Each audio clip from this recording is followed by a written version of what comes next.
successful in economics, you gotta want to be successful. Welcome back to Economics and Room 8. Moving on to Chapter 5-3. Hopefully you found Chapter 5-2 to be rather enlightening and exciting. Now in Chapter 5 we dealt specifically with the law of variable proportions and utilized a production function to illustrate the law of variable proportions, whereby the only variable input we had was labor. During that time we tried to estimate exactly how many employees we'd want to hire. We learned that we really didn't have enough information to do that. Now, on that production function, we learned that we want to hire in stage 2. We want to hire at least 5, maybe 6, maybe 7, 8, 9, or 10. But we don't have enough information. We do know we want to be in stage 2 because total product keeps increasing. But we don't know enough information. Specifically, we don't know what the cost is for hiring those employees or those workers.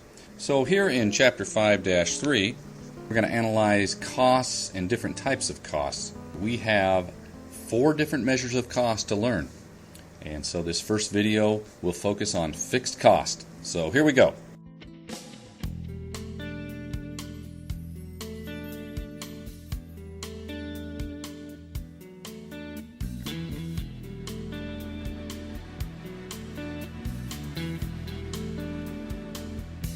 Note that this production cost and revenue schedule that you are looking at contains the production schedule, the same exact production schedule from Chapter 5-2. What's new about this is that we include some columns for costs, revenue, and to calculate total profit. And this information is necessary to determine exactly how many workers we should hire. So we will use cost and revenue to determine where to hire specifically in Stage 2. So let's take a look at this column for costs. Let's read those from left to right. We have total fixed cost, total variable cost, total cost, and marginal cost. And there's that word marginal again. Very magic word. It's going to pop up again in the revenue column. Now, very important to know about fixed cost is that even if the business is closed, not operating, no production, there's still a fixed cost. Hence the meaning of the word fixed, meaning that it doesn't change. It's always there.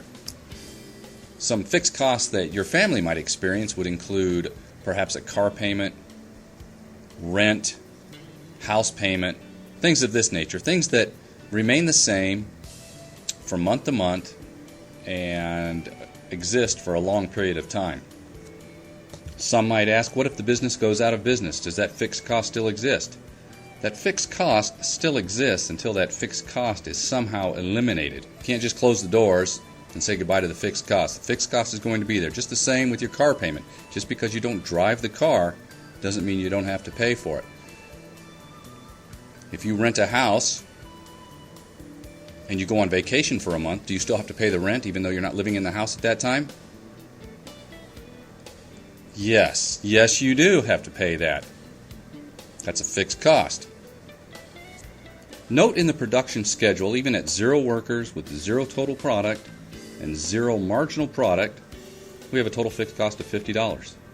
Now also note that the fixed cost remains the same throughout the production schedule.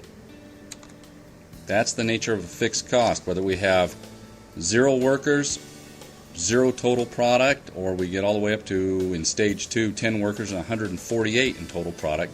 The fixed cost is fixed, meaning that it remains the same until some other structural changes occur. But in this production schedule, the idea of fixed cost is that they remain fixed over a long period of time, independent of whatever production is during that period of time. Next up, we'll take a look at variable costs. As you might have guessed, variable means that they can change.